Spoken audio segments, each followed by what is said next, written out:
네. 우리 그 다음입니다. 큰 제목 읽어주시겠습니까? 큰 덩어리로 읽어봅시다. 네. 큰 덩어리로 읽어봅시다. 앞서 했잖아요. 앞서 했는데. 네. 마무리 했어요. 앞서서. 네. 큰 덩어리로 읽어봅시다. 제가 마태복음 24장과 25장에 두 개가, 둘 다 예수님의 종말론이죠. 마태복음 종말론입니다. 근데 24장은 세상의 종말이고요. 25장은요, 교회 종말이에요. 근데 이 교회 종말이 세 개가 비유가 연결된 비유입니다. 따로따로 비유로 보지 마시고 연결된 비유로 보시는 게 훨씬 좋습니다. 열처녀 비유의 끝이 뭡니까? 깨어 있으라죠. 기름 준비하라가 아닙니다. 깨어 있으라. 그러고 난 다음에 달란트 비유로 이집니다. 달란트 비유에서 깨어 있다는 게 무엇인지 설명합니다. 뭡니까? 주어진 달란트를 가지고 일하는 겁니다. 일하는 거, 그게 깨어 있는 겁니다. 그러면 주어진 달란트를 가지고 일한다는 게 뭘까요? 그게 양과 염소 비유에서 설명됩니다. 예수님 이야기는 양과 염소에서 양과 염소를 구분하는 기준이 뭔가요? 왕이 구분하는 기준.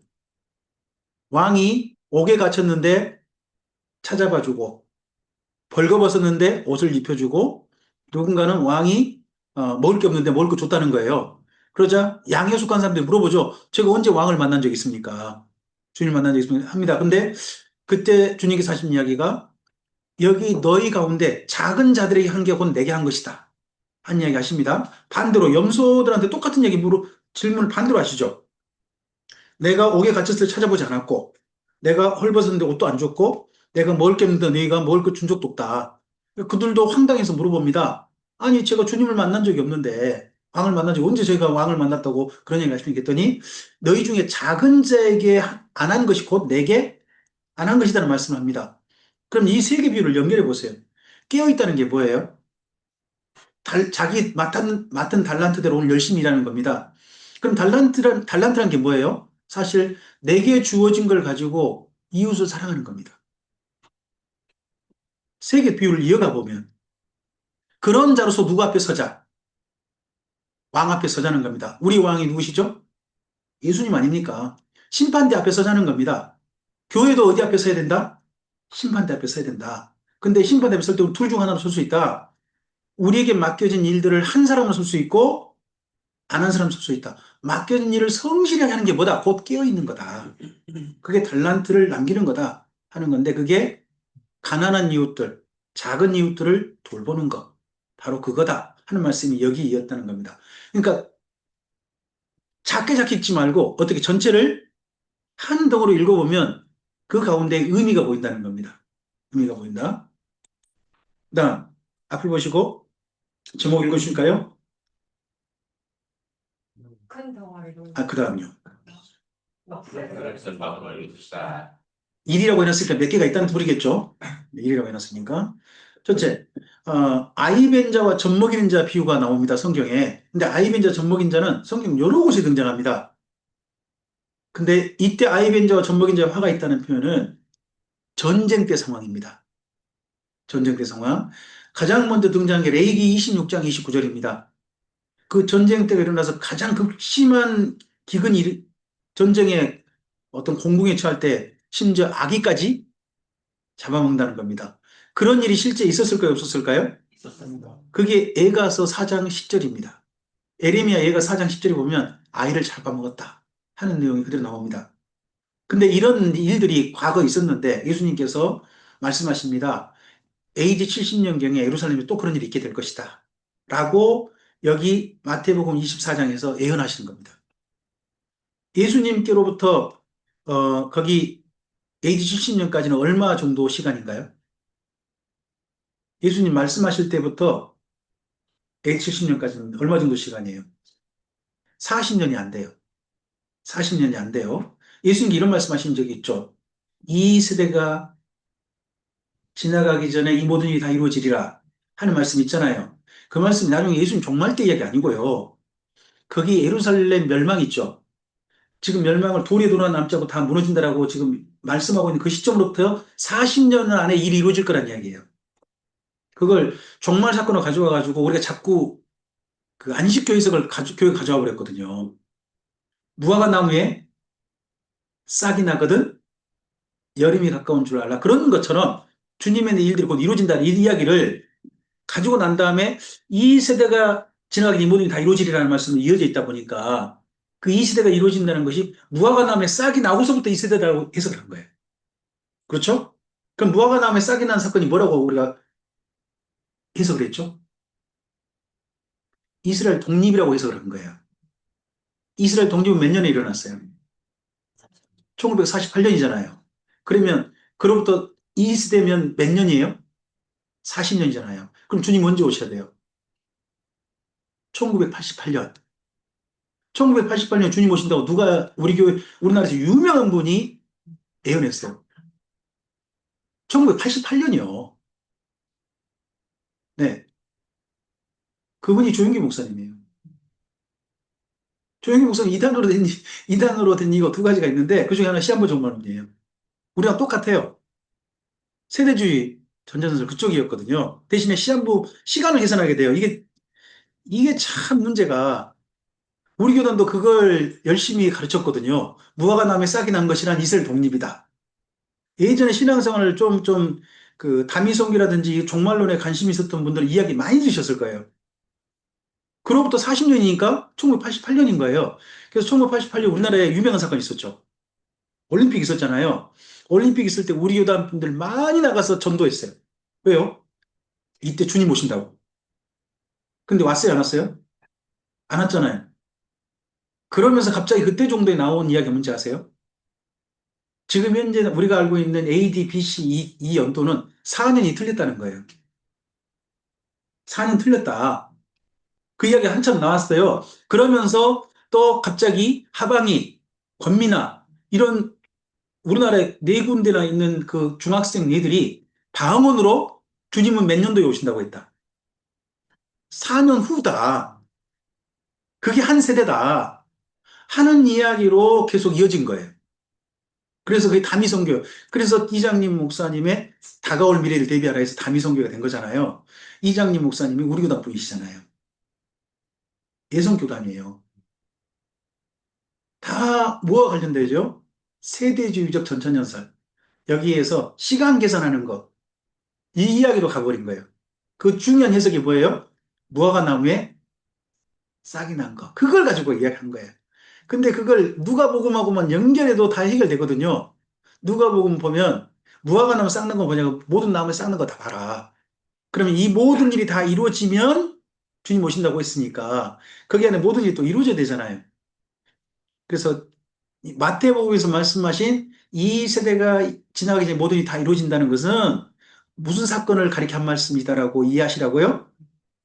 예수님 말씀하시고서 AD 70년에 예루살렘 멸망한 일, 그 길도 가신 이야기다 하고 이해하시면 돼요.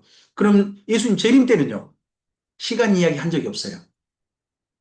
예수님 재림 관련해서 뭘 보라고 하셨어요? 시간이 아니고요. 일을 보라고 하셨어요. 그러니까 우리가 주님 재림 때는 뭐를 지금 지켜보는 거예요? 사건을 보셔야 돼요.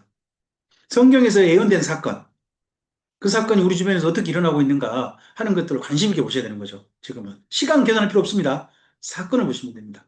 근데 이게 역사를 바탕으로 읽으시면 그 아이벤저 젖먹인 자가 AD 70년경에 예루살렘에서 실제 아이를 잡아먹고 하는 일들이 있었다 하는 것도 이해됩니다. 그리고 요세푸스 이야기 참 비극적인 이야기가 들어있는데 요세푸스가 예루살렘 멸망사를 썼잖아요. 그 안에 보면 어떤 내용이냐 그러면 로마에서 7년을 안에 쌓아놓다 보니까 굶어 죽은 사람이 너무 많으니까 한쪽 성벽을 헐었다잖아요. 헐어가지고 거기로 사람을 내보냈대요.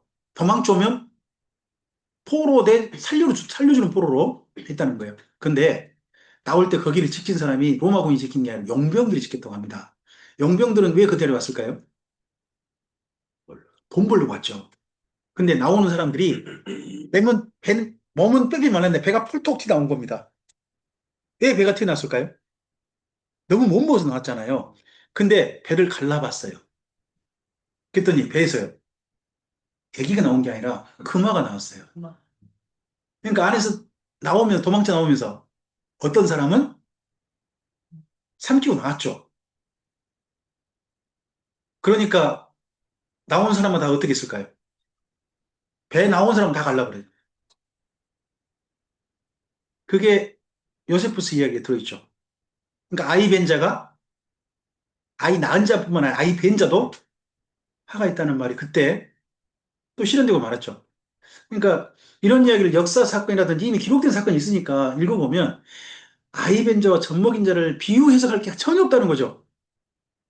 이건 그림 언어예요, 그림 언어. 비극. 최고의 비극. 그런데 이 아이 벤자와 젖먹인 자가 화가 있다 그러니까 남자가 화가 있는 거예요, 여자가 화가 있는 거예요. 그럼 누구만 피해가 크다. 그럼 남자는 피해가 있어요, 없어요? 남자는 진짜 죽어버렸어요. 남자는 일찍 죽임 당했어요. 그럼 누구만 살아남아요? 여자만 살아남아요. 그 다음에 전쟁 후에 여자들만 피해를 당하는 모습을 이걸 보여준 거지. 남자가 피해 없단 말도 아니거든요. 근데 이게 여자만 피해를 본단 말이냐. 억울함이 좀 있었겠죠. 그러니까 비유 해석을 여자분들이 좋아해요. 이거 비유해서. 아이벤자는 누굴까요? 아이벤자는 전도사님. 네. 젖먹인 자는 누구? 목사님. 왜요? 아, 성경에 나오잖아요. 사도 바울이 고린도 교회를 향해서 내가 너희를 젖으로 먹이고 굳은 식물로 못 먹인다. 그러니까 젖먹인 자가 누구예요? 내 쭈쭈 먹어 하는 그 젖먹인 자가 누구예요? 바울이에요, 바울. 그러니까 바울은 뭐, 임을 젖을 먹이고 있는 자. 전도사님은 뭐예요? 나중에 목사님이 되기 위해서 젖을 먹일 준비를 하는 사람이잖아요. 그러니까 뭔 자? 아이? 벤자. 이런 비유를 사람들이 좋아해가지고 따라갔어요. 그게 신천지인 거죠. 근데 이 비유를 신천지에서 먼저 쓴 게 아니고요. 기도원에서 썼어요. 장막 성전에 쓴 거라고. 기도원 가면 좀 신비한 이야기가 많은 거거든요. 그 교회에서 못 들어본 이야기. 그러니까 기도원 가사 가지고 자꾸 그런 이야기 홀랑홀랑 빠진 사람들이 많이 다미성교회 갔어요. 또 많이 죄송합니다만 신천지 갔습니다. 그런 해석이 빠진 사람들이. 참 슬프죠. 그러니까 성경을 본래 뭘 알아? 역사를 바탕으로 읽어야 됩니다. 그러려면은 구약 성경을 잘 읽으셔야 됩니다. 두 번째 봅시다. 어. 이 표현 아시죠? 요한계시록 나온 표현이죠. 산이여 바위여 우리에 떨어져서 우리를 가리우라. 이게 요한계시록 6장에 보면 나옵니다. 그때 별이 떨어졌을 때 그 말씀이잖아요. 호세아서 10장 8절 한번 가보시겠습니까? 이게 구약 성경에 이미 있는 표현이라는 걸 잘 모르세요.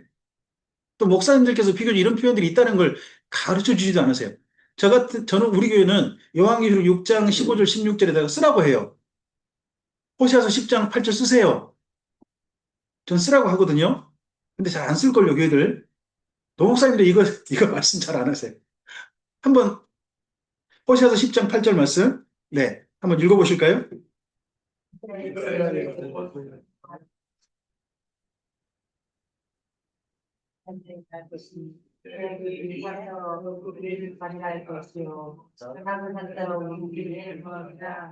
네, 어디서 많이 본 표현이죠. 요한계시록 표현이잖아요. 그럼 어디가 먼저 표현이에요? 호세아가 먼저잖아요. 호세아가 어떨 때 이 말을 했어요? 나라가 멸망할 때잖아요. 그러니까 하늘에서 별이 떨어지니까 사람들이 뭐라고 생각해요? 그때 사람들이 세상 종말이 왔나 보다. 그래서 그런 식의 표현을 여기 갖다 쓴 것이지. 아, 생각해 보세요. 굴 속에 있으면서 우리가 무너지라 하면 죽는다는 소리가 이제 안 되잖아요. 살려고 거기 갔다가 이 표현 구약성을 가져온 표현이라는 거죠. 그러니까 그림 언어예요. 그림 언어. 산이 무너지고 가리라 이런 표현들이 비유 해석이 아니란 말이에요. 구약 성경에 있는 표현을 그대로 가져온 그림 언어다 하는 걸로 읽을 수 있는 거죠. 내가 피할 수 없는 정말 큰 재앙을 만나가지고 차라리 죽었으면 좋겠다 했던 표현, 그런 표현이 여기 인용됐다 하는 걸로 이해하시면 돼요. 세 번째 봅시다. 이 표현 많이 기억나시죠? 사망아, 너의 승리가 어디냐? 쏘는 것이 어디냐? 어디서 또 오르세요? 여기가 그 고린도전서 15장에 가보시면 더 이상 예수님의 부활로 말미암아 우리에게 죽음은 우리를 위협할 수 없다 하는 말씀할 때 이 표현이 나와요. 이 표현이 호세아서에 있는 표현이에요. 구약 성경에, 그러니까 신약 성경에 있는 표현을 신약 성경에 새롭게 쓴 표현도 있지만요. 사실 구약에 쓴 표현을 인용한 게 더 많아요. 그러니까 구약 성경을 먼저 이해해야 신약 성경을 왜 이렇게 썼는가가 보여요. 자, 호세아서 13장 14절 한번 가보실래요? 지금 호세아서 오셨잖아요. 네. 13장 14절. 네. 다시 한번 읽어보세요.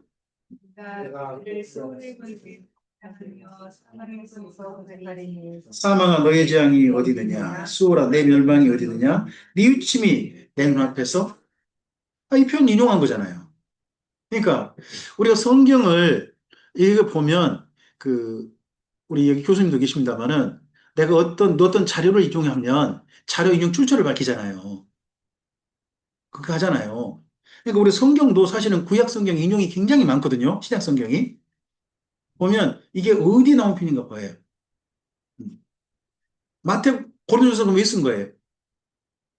여기 지금 호세아서 13장 14절에 근거에 쓴 거잖아요. 수월의 권세에서 사망에서 뭐 한다? 구속한다. 그런 것처럼 고린도전서는 뭐죠? 더 이상 우리 죽음이 우리를 지배할 수 없다. 예수님의 부활로 말미암아 우린 죽음의 권세에서 벗어난 사람이 됐다. 하는 걸 이야기하고 싶은 거거든요. 그러다 보니까 구약 성경은 인용한 거란 말이에요. 바울이 거기서 혼자 갑자기 그냥 성령에 감동돼가지고 혼자 외친 말이 아니고 구약 성경을 인용해서 한 말이었단 말이죠.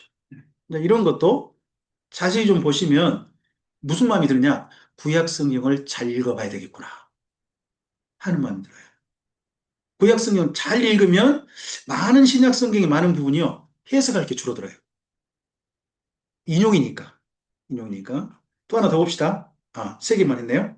그 다음 제목 읽으시겠습니까? 네, 이건 에스라 성경 강좌만의 독특한 방법이기도 하고 노 목사님께서 가장 먼저 시작하셔서 나중에 두란노선에서는 연대기 성경도 나왔어요. 네, 지금 읽어볼까요? 우리가 읽는 성경은 대체로 주제별 혹은 종류별로 편집되어 있어서 시대적 배경과 함께 이해하는데 어려움이 있습니다. 이를 시대적으로 재구성하여 읽으면 애언서와 역사서 그리고 초대교회 사도행전의 역사와 서신서를 함께 이해할 수 있습니다. 지금 우리 구약 성경의 또 구성은요, 유대교의 구성과 전혀 달라요. 또 예수님 때 구성과 지금 현재 구약 성경 구성도 달라요. 예수님 당시에 대표적인 성경이 번역본이 70인역이잖아요. 헬라어 70인역인데 구약 성경의 맨 마지막 성경이 뭘까요? 70인역에서 역대상하서예요. 뜻밖이죠. 역대상하서란 말이에요. 지금 우리는 뭐죠?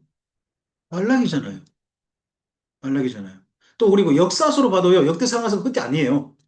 지금 에스더서를 끝내놨어요. 역사서 마지막으로 해놨잖아요.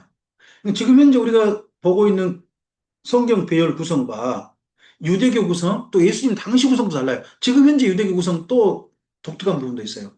지금 현재 유대교 구성에서요, 독특한 게 소선지서 12권 있죠. 한 권으로 해요. 12권이 아니에요. 지금 현재 우리 성경 순서 그대로 가져왔거든요. 거기 순서를. 근데 그게 한 권이에요. 거긴 또. 그러니까 우리가 전혀 모르는 거잖아요. 왜 이들은 이걸 한 권으로 했지? 사실 보면 시대도 달라요. 저저 다르고. 근데 한 권으로 해놨단 말이에요. 그들은 뭔가 그들 나름의 이유가 있겠죠. 그러니까 성경 배열에는 나름의 이유가 있어요. 가볍게 우리 시가서를 좀 볼까요? 시가서의 첫 번째가 욥기잖아요. 욥기, 시편, 잠언, 전도, 아가서잖아요. 이 5권을 이렇게 배열한 이유가 뭘까요? 현재 우리 성경에서. 시대 순이에요. 욥기의 배경이 어느 시대의 이야기예요? 아브람 때 이야기예요. 아브람 때 이야기. 시편의 주인공이 누구죠? 다윗이잖아요. 시작은 누가 해요? 모세가 해요. 그러니까 모세하고 다윗이 중심이란 말이에요. 그러면 여기 엽기보다 그 다음 세대죠. 그리고 다윗 다음 사람이 누구예요? 솔로몬이잖아요. 잠언, 전도, 아가를 누구의 이야기로? 솔로몬 이야기로 보면 이 5권을 무슨 순서로 배열한 거예요? 지금 현재 우리 성경이. 시간 순이에요. 이야기의 배경이 된 시간. 이 순서로 했단 말이에요. 했는데 요즘 학자들은 이 5권을 주제를 가지고 다시 재배하는 것을 추천해요. 주제를 가지고. 그게 지혜예요, 지혜. 바벨론 포로도 깨달은 지혜. 그 지혜라는 부분으로 이 다섯 권을 재배열하는 것을 많이 추천하고, 저는 그 이야기 상당히 설득력 있다고 생각해서 제가 진행하는 강좌는 다섯 권을 지금 현재 우리 성경에 있는 배열 순서로 하지 않고 요즘 학자들이 추천하는 다섯 권 순서로 좀 하거든요. 첫째, 이 학자들이 보기에 다섯 권의 성경학자들이에요. 그들이 보기에 다섯 권 중에 기초가 되는 지혜가 뭘까요? 잠언이에요. 잠언이 기초지예요. 근데 이 잠언대로 살면 모든 삶이 하나님께 도우실까요? 아니면 잠언과 어긋난 게 있을 수 있을까요? 잠언대로 살았는데 고난이 와버렸어요. 그게 무슨 이야기죠? 욥기예요. 그래서 잠언을 먼저 읽고 그다음 욥기를 읽는다는 거예요. 잠언대로 살았는데 어떻게 이런 삶이 올 수 있어? 하는 게 고민이죠. 그때 하나님 어디 계신 거야? 잠언이란 말이에요. 그리고 난 다음에 그러면 세상이 요지경인데 잠언대로 살아도 답이 없고 엉뚱하게 고난이 오는데 그럼 어떻게 살아야 돼? 하는 거기에 대한 나름의 답변이 전도서라는 거예요. 그러니까 지혜의 제3의 길이죠. 이걸 해결도로 말하면 정반합이라고 할까요? 가장 먼저 뭐를? 잠언. 그 다음에 뭐를? 엽기. 그 다음에 뭐를? 전도서. 여기까지 읽고서 이대로 지혜를 따라, 하나님의 지혜를 따라 하나님을 경외하며 살았던 사람들의 실제 이야기가 뭐예요? 시편. 시편이에요. 지혜는 마지막 무엇으로 열매 맺어야 될까요? 사랑. 그래서 맨 마지막이 아가. 이렇게 이걸로 구성을 해요. 그래서 잠언, 엽기, 전도서, 시편, 아가서. 이런 순서로 읽는 것을 요즘은 이쪽을 연구한 학자들은 추천해요. 그래서 저는 이런 주제를 가지고 한번 다섯 권을 재배를 해가지고 성도님들과 읽어보시도록, 그리고 제가 지금 현재 대화 설교하는 것도 그 순서로 지금 현재 시간을 정해가지고, 앞서서 잠언을 끝냈고요. 이번 그 다음 성경으로 욥기에 들어왔어요. 그 순서를 한번 성도님께 말씀드리고, 그렇게 읽어보시도록 돕기 위해서. 그러니까 연대기순과 주제를 나름 정리한 이유가 있겠죠. 이유를 좀 더 성도님들이 설득력을 가지고 성경을 읽을 때 도움이 되도록 한 권으로 읽을 수 있도록 돕는 것은 목회자의 역할이라고 생각합니다. 이런 부분들을 잘하는 게. 그 다음, 이 부분은 우리가 좀 하기 어렵죠. 단기간에 집중적으로 읽는 겁니다. 밑에 읽으시겠습니까? 창세기에서부터 예언된 말씀들이 기억에서 생생할 때에 그 성취되는 역사를 확인하면 성경 전체가 마음에 담기게 될 겁니다. 그래서 되도록이면 한 주간 내에 읽는 게 제일 좋다고 합니다. 기억이 있을 때. 우리 백 교수님은 좀 비교적 기억력이 좋으시죠? 아, 그렇습니까? 교수님은 이제 기억력이 좋은 특별한 분으로 제가 생각을 했습니다. 그렇습니까? 하여튼, 저는 이거 기억력이 비교적 안 좋은 편에 저는 속합니다. 그래가지고, 강좌다가 사람 이름이 안 떠올 때가 참 많습니다. 예. 뭐, 지난 샬롬 성경여행 가서도 갑자기, 어, 기독교 2차 박해 때 로마 황제 이름이 안 떠오르는 겁니다. 아십니까? 도미티아누스 아닙니까? 근데 머릿속에서 에피파네스만 떠오르는 거예요. 갑자기 안티오고 사서 에피파네스만 머릿속에 떠오르고, 아니, 도미티아누스가 떠오르지 않는 겁니다. 이게 참 기억력이라는 게 참 그러더라고요. 근데 성경도요, 기억이 있으면 좋습니다. 제가 그래서 참 추천하는 것 중에 하나가, 목사님들이시라면 추천하는 것 중에 하나가 성경 일독 1년에 한 번 꼭 한번 해보시라. 제가 1년에 지금 성경 일독을 지금 4차례 하지 않습니까? 지금 여기 내용을 좀 더 좀 정리해서 할 수 있는 이유도 읽다 보니까 구약 성경하고 기억나는데 신약 성경이 보인 거 아닙니까? 또 신약 성경 기억하고 있는데 구약 성경하고 닮은 표현이 여기가 있네? 하는 것도 보였단 말입니다. 그래서 조금 기억 1년 내에 되도록이면 기억이 있을 때 제대로 한번 읽어보시는 거, 해보시는 건 좀 추천을 좀 드리고 있습니다. 자, 그리고 제목 읽어주시겠습니까? 구약을 먼저 읽고 신약 읽으시라는 겁니다. 보통 교회에서는 마태복음 읽으시라. 근데 성경대로 보면 구약을 먼저 읽어야 신약이 이해되도록 돼 있습니다. 자, 밑에 첫 번째 읽으시겠습니까? 신약 성경은 구약 성경을 예수님 안에서 해석합니다. 그러므로 신약 성경을 읽기 전에요. 구약성경을 먼저 읽으셔야 됩니다. 먼저 읽으셔야 그래야 신약성경 이야기가 좀 더 오해되지 않고 이해될 수 있습니다. 자료를 근거로 하니까. 대표적인 저 내용으로 예수님의 세족식을 한번 이야기해 보고 싶습니다. 예수님의 세족식은 왜 하셨습니까? 그 내용을 보면 제자들이 지금 뭐 하고 있다? 누가 크냐? 다투고 있으니까 예수님이 갑자기 뭐 하셨다? 셋대를 가져오시고 수건을 가져오셔서 하셨다. 자, 그런 이야기로 본문이 쓰여 있을까요? 안 쓰여 있을까요? 죄송합니다만 그건 짜집기입니다. 세족식 이야기는 요한복음에만 있습니다. 요한복음에 예수님께서 성찬식 하시고 난 다음에 중간 이야기가 없어요. 그냥 티아를 가져오시고 발을 씻으셨다는 겁니다. 뜻밖의 그냥. 그러니까 제자들이 놀랍니다. 특히 누가 놀랍니까? 베드로가 놀라지 않습니까? 선생님 어떻게 이렇게 할 수 있습니까? 했더니 내가 씻어주지 않으면 나와 상관이 없다 그러니까 베드로가 뭘 요구합니까? 내 전체를 다 씻겨주십시오 했더니 예수님이 그때 하신 이야기가 뭐죠? 이미 목욕한 자는 손과 발만 씻으면 된다고 합니다. 이미 목욕한 자는 손과 발만 씻으면 된다. 왜 손과 발만 씻으면 된다고 그럴까요? 그리고 또 이미 목욕했다는 말이 뭐예요? 우리는 이미 목욕했다를 뭐로 생각하냐? 예수님 안에서 세례받은 뭐 그런 걸로 생각을 합니다. 세례받았으니까 이제 뭐만 된다? 손발 씻는 거. 그럼 손발 씻는 건 나도 너희를 이렇게 시켜줬으니 너희도 서로 이렇게 하는 말씀을 따라서 우리 성도님 손발을 시켜주자 하는 것을 이제 적용을 그다음 하게 되죠. 그렇지 않습니까? 지금 그러고 보니까 사순절 혹시 지키고 있는 교회 있으십니까? 아, 그렇습니까? 그럼 사순절 때 대표적인 행사 중에 한 개가, 뭐, 고난주간 기도회도 있고 하겠습니다. 금식도 있고 하겠습니다만, 세족식 하는 게 혹시 있나요? 요즘은? 전에는 세족식 자주 했는데, 점점 우리 교회 성도님들도 세족식 하게 세수대야 좀 가져오세요. 그러면은 싫어합니다. 물론 그런 것 같아요. 시킬 때 누구 시켜줘야 돼요?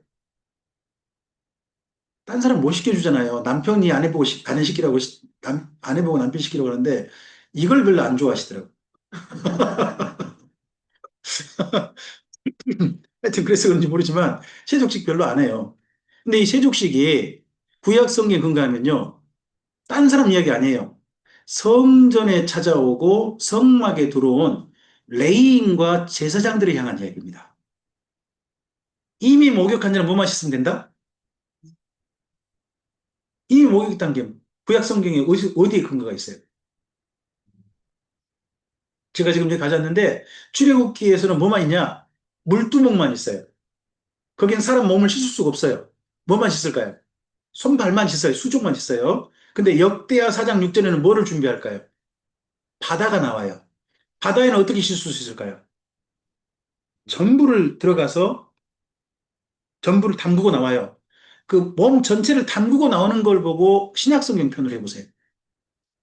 세례, 베프타이즈 침례가 원래 그게 어디 편이냐 그러면요.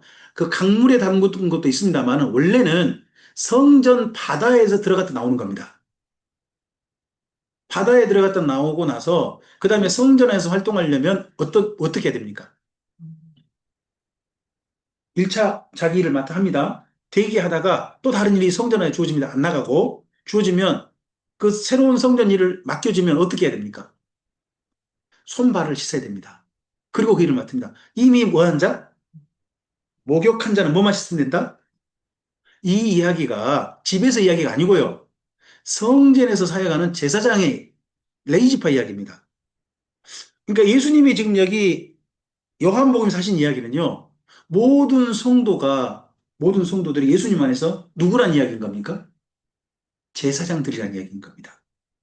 이미 우리는 성전 안에 들어왔습니다. 그 성전이 뭐죠? 그 성전이 예수님입니다. 예수님은 성전 안에 우리는 들어온 겁니다. 뭐, 온몸을 씻음으로 들어온 자들 됐습니다. 들어왔다면 이제는 우리는 뭐 해야 됩니까? 예수님만 나가면 됩니까? 안 됩니까? 머물러야 되죠? 머물러 새로운 일을 맡을 때마다 우리는 뭐 해야 됩니까? 손발을 씻고 그 일을 맡는 겁니다. 근데 나만 그 일을 하면 안 되죠? 성도님들도 뭐 하도록? 예수님 안에서 그런 삶을 살 수 있도록 나도 돕는 자가 되라는 겁니다. 그게 손발을 씻어주는 것이지 그 사람을 겸손하게 섬기란 말이 아니고 성도님들이 주님 안에서 일할 수 있도록 돕는 자가 되라는 겁니다. 우리가 다 함께 예수님 안에 성전 안에 들어온 사람들이니까. 내용을 구약 성경과 연결해 보면은 이게 뭐 겸손을 배우라. 물론 선생님들 우리 발을 씻어 주셨죠. 근데 이렇게 서로 하라는 이유는 뭐냐? 이미 우리가 예수님 안에 전체 함께 이렇게 있으니까 서로 일을 마음껏 할 수 있도록 돕는 자들이 되라. 나도 일을 열심히 해야 되고 돕는 자가 되라는 말씀으로 이 본문을 도려 새롭게 읽어야 됩니다. 구약 성경을 바탕으로 본다면. 그다음 성경을 읽는 두 번째 과정으로 도움받기를 추천합니다. 도움받기. 누구의 도움을 받아야 되겠습니까? 첫 번째, 원저자이신 성령님 도움 받아야 됩니다. 첫 번째. 하나님의 도움 받아야 됩니다. 그러니까 우리 성경 읽기 전에 반드시 해야 될 게 뭐냐? 저는 기도라고 생각합니다. 내 눈을 열어 밝게 보게 해주시옵소서. 내 귀를 열어 학자같이 알아듣게 해주시옵소서. 첫 번째, 반드시 기도가 필요한 겁니다. 말씀을 바로 읽기 위해서. 원저자의 도움 받기 위해서. 두 번째는요. 안내자의 도움을 받는 겁니다. 제가 그래도 조금은 좋은 안내자가 되고 싶어서 최선을 다해 준비하겠습니다. 가이드가 잘해야 됩니다. 가이드가 엉뚱하게 하면 엉뚱한 거 듣습니다. 제가 그리스 갔다가 마게도냐 건너가면서 그쪽 가이드 되신 분의 특별한 얘기를 듣고 지금도 안 잊어먹고 기억하고 있습니다. 그게 뭐냐 그러면 바울이 마게도냐 사람이 이리로 건너오라는 환상을 받지 않습니까? 이리로 건너오라. 근데 마게도냐 사람이 누구라고 네, 알렉산드라. 어떻게? 다녀오셨습니까? 저랑 똑같은 얘기를 들으셨네요? 아니, 뜻밖이었습니다. 갑자기, 거기 가이드 되신 분이, 거기 이리로 건너란 거, 박 교수님 누군지 아냐고. 우리, 제 일행들이 다 목사님들이셨으니까, 누구래요? 저는 이제 바울 일행 중 어떤 사람이겠죠 속으로 생각하고 있는데, 알렉산더입니다. 이러는 겁니다. 그래가지고, 뭐, 이게 나도 뻥 해가지고 듣는데, 한참 설명을 하더라고요.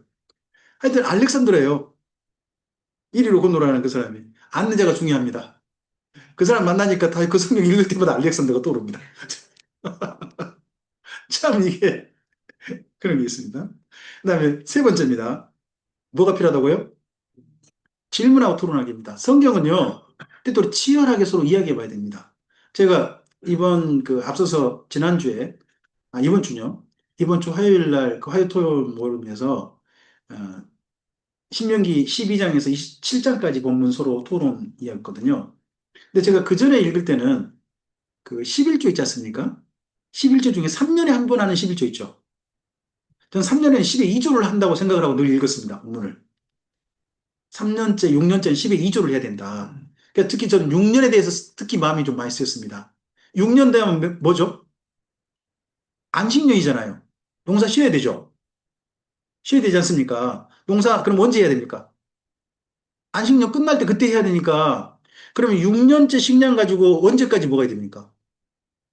6년, 7년, 8년째 그때까지 먹어야 되는 겁니다. 2년 훨씬 넘은 기간을 먹어야 돼요. 이걸 가지고. 근데 또 6년째 10에 몇 조를 해야 한다고요? 그럼 얼마 가지고? 8개 갖고 이렇게 버텨야 된다. 그러니까 믿음이 필요한 거다. 저는 그렇게 생각을 했거든요. 본문을 늘 그렇게 읽었어요. 또 그렇게 설명을 했던 것 같아요. 그랬는데 이번 본문 읽다 보니까 제가 뭔가 오류로 읽었다는 게 저게 보였습니다. 10의 1조만 했더라고요. 제가 읽기로는. 10의 1조를 했는데 단 10의 1조를 성막에 가져갔다가 그걸 자기가 사는 마을로 가져갑니다. 11조를 그대로 마을로 가져가서 마을에 사는 레이인과 마을에 사는 객가구와 과부에게 11조를 주는 걸로 하더라고요. 그전에는 11조를 해서 객가구와 과부는 대상이 아니었죠. 1년, 2년, 4년, 5년은. 하지만 3년과 6년은 자기 마을로 11조를 가져가가지고 그걸 그렇게 하는 부분이 있더라고요. 한번 확인해 보고 싶으세요? 한번 좀 볼까요? 신명기 가보셔야 될까요? 신명기 11조의 부분은 일단 한 세 군데 나와요. 세 군데 나오는데 그 중에 뒷부분으로 가야 될 것 같은데, 몇 장인지 기억이 안 나는데. 14장 있는데요. 더 뒤로. 더 뒤로 가셔야 되는데, 거기가 26장일까요? 26장. 26장에 12절 한번 가보세요.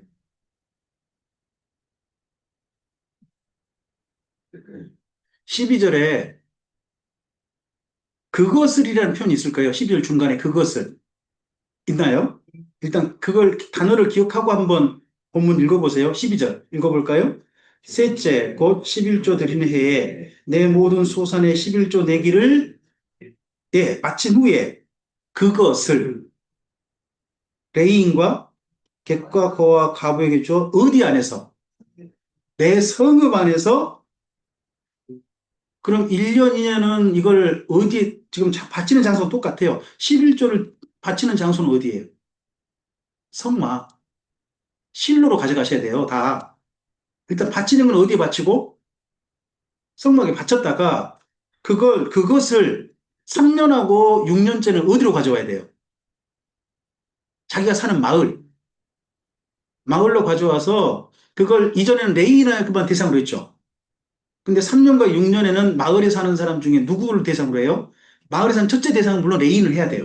레인 해야 되는데 레인 말고 또 누구도 객가와 가부도 그래서 11조는 용도가 분명한 목적 헌금이에요.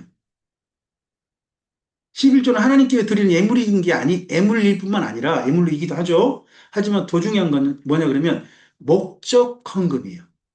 용도가 이미 정해진 헌금이에요. 용도가 정해진 헌금이고 헌물입니다. 이걸 바쳐서 저는 그래서 3년에 한 번, 6년에 한 번은 10의 2조를 한다고 생각했는데 본문을 제가 이번에 읽어보면서 내가 엉뚱하게 읽은 것 같다 하는 생각을 하게 됐습니다. 혹시나 제가 오류로 읽었던 부분이 발견되시면 이야기해 주세요. 전 여기 본문 보고 3년, 6년에 10의 2조를 한 게 아니라 10의 1조만 했다라고 저는 정리를 했습니다. 혹시나 제가 잘못 읽었다라고 보여진 부분이 있으면 말씀해 주시면 기꺼이 감사히 제가 듣겠습니다. 네. 이렇게 질문하고 토론하기 이런 부분들이 제게는 굉장히 큰 도움이 됩니다. 여러모로. 그 다음에 네 번째 앞을 보실까요? 뭐가 필요해요? 네. 제가 한 이야기가 다 옳다고 생각해 버리면 제가 성령님이 돼 버립니다. 저는 성령에 감동받은 사람이길 원하지 성령님이길 원치는 않습니다. 제가 성령님 교주가 돼야죠. 그렇지 않고 네. 하나님께서 왜 정말 그렇게 말씀하신 건가 하고 여러분께서 좀 확인해 보셨으면 좋겠습니다. 자, 우리 이거 필요하다는 겁니다. 누구의 도우심? 성령님의 도우심입니다. 뭐 신명기라든지 신약성경 곳곳에 나옵니다. 이 세 가지는 우리 스스로 가질 수 있는 게 아니라 하나님께 주신 선물이란 겁니다. 보는 눈, 듣는 귀, 깨닫는 마음입니다. 그리고 지도자를 안내를 받자고 말씀합니다. 지도자의 안내를 받아서 집단 지도체제의 안내를 받아가지고 성경을 배운 사건은 구약 성경에서 느헤미야서 8장에 나옵니다. 한 사람이 가르친 사건은 나오죠. 한 사람이 가르친 사건은 가장 먼저 모세가 가르쳤습니다. 그 다음 누가 또 가르쳤습니까? 여호수아가 또 자기 생애 마감할 때 그때 또 가르쳤습니다. 그리고 또 한 사람이 있다면 사무엘도 했을 가능성이 있습니다. 있습니다. 하지만 여기 신명기를 보면 모세가 혼자 있었죠. 근데 모세가 그 다음 보면 그걸 레인에게 좀 물려주는 게 보입니다. 제사장에 물려주는 게 보이긴 한데 그 이후 느헤미야서 8장에 가면 집단 지도 체제죠. 에스라가 하고 거기 레인들이 돕는 그런 게 나옵니다. 그리고 밑에 읽는 것을 깨닫느냐, 지도해주는 사람이 없으니 어찌 깨달을 수 있느냐. 이 부분은 사도행전에서 많이 알려준 구절이죠. 예, 빌립과 그 이디오피아 여왕의 내시, 그게 만남에서 나왔던 이야기죠. 예, 그래서 지금도 지도해주는 사람이 필요하다는 거죠. 성경을 제가 조금 안내해 드리면서 성경을 보다 정확하고 명확하고 이해되게 읽으실 수 있으셨으면 좋겠습니다. 어, 제가 오가는 게 헛되지 않도록 최선을 다해 준비하겠습니다. 또 저도 좋은 도움이 될 수 있도록 기도해 주셨으면 감사하겠습니다. 네. 그다음 세 번째 성경 읽는 과정은 이해입니다. 이해가 필요합니다. 하나님의 의도를 알아야 되고 하나님 심정까지 아는 이해 과정이 필요합니다. 그러기 위해서는요, 1번 읽으실까요? 예. 성경은 어떤 성경은요, 이 글을 왜 썼는지 이야기를 꼭 쓰고 있습니다. 왜 썼는지. 그럼 그 왜 썼는지는 주목해서 읽어보셔야 됩니다. 그 성경 읽을 때 꼭 저자가 이미 말한 거거든요. 이런 의도로 글 썼다고 하는 거니까 그 의도를 따라 그렇게 읽어야 되는 겁니다. 두 번째 읽어볼까요? 하나님의 심정, 그분의 감정을 조금 이해하고 있자는 겁니다. 제가 지금 아모스서 왔는데요. 아모스 오늘 본문 하다 보니까 하나님께서요, 다시는 너희를 사랑하지 아니하리라는 표현이 나옵니다. 다시는 너희를 사랑하지 아니하리라. 그러면 다시는 구원하지 않는다, 다시 사랑하지 않는다면 그 말씀 이후에 하나님께서 이스라엘 민족을 대상으로 하신 말씀인데 선지자를 통하여 이스라엘 민족을 사랑하시면 돼요, 안 돼요?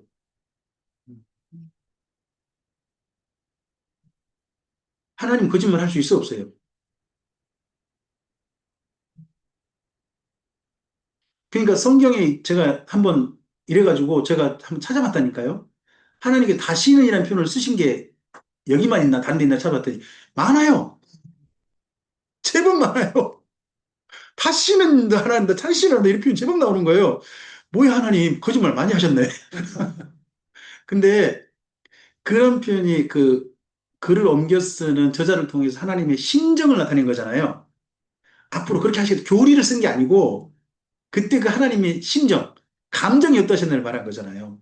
혹시 누구 만나시면서 누구랑 헤어지시면 내가 저 니은여 니은이나 저 니은노 니은오 미음이나 다시는 만나면 내가 사람 새끼가 아니다. 혹시 이런 생각 해보신 적은 있으시나요? 아, 맞죠? 그래도 우리 사모님은 안 하셨다니까 사모님이십니다. 근데 진짜 목회자로서 저도 사람 만나보니까 어떤 사람은요, 다시는 안 만나고 싶은 사람이 있어요. 와, 진짜 진을 빼는 사람들이 있거든요. 답이 안 나와요, 답이 안 나와. 만나도 답이 안 나오고, 안 만나도 답이 안 나오고, 말을 해도 답이 안 나오고, 말을 해도 답이 안 나오는 그런 사람이 있을 수 있어요. 왜 하나님은 저 사람을 내게 만나게 하셔가지고, 하는 그런 생각을 할 때가 있거든요. 근데 그 다시는 안 만나고 싶다는 사람 생각을 했더라도 또 만나면, 만나게 하신 이유가 있겠지. 하고 또 생각을 하게 되거든요. 그때 마음가짐은 만나고 나올 때는 내가 저 사람 만나면 내가 사람 새끼가 아니다. 이랬다가도 그게 또 아니더라고요. 이건. 그러니까 하나님도 그런 표현을 쓰신다는 겁니다. 다시는, 절대. 그런 이야기 성경에 나오면 한번 밑줄 그어 보세요. 밑줄 그어 보시라고요. 그러면 의외로 많은 게 보일 겁니다. 한번 가보시겠습니까? 아모스에서 한번 가보시죠. 오늘 아침에 제가 강좌하다가, 저 성경 일독하다가 좀 보인 게인데, 예. 하나님께서 그쪽 사람을 다시는 사랑하지 않겠다라고 하세요. 거기가 아마 6장일 거예요. 6장에 보면, 다시는이라는 혹시 표현이 나온 데가 있을까요?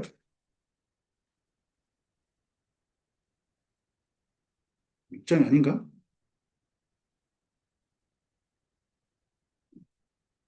응? 6장이 아닌가 보네요.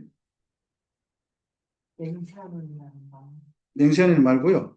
여기 읽다 보면 거기서 6장부터 한번 9장까지 쭉 읽어보시면 다시는이라는 표현이 한번 나올 거고요. 그다음에 절대라는 표현이 나와요.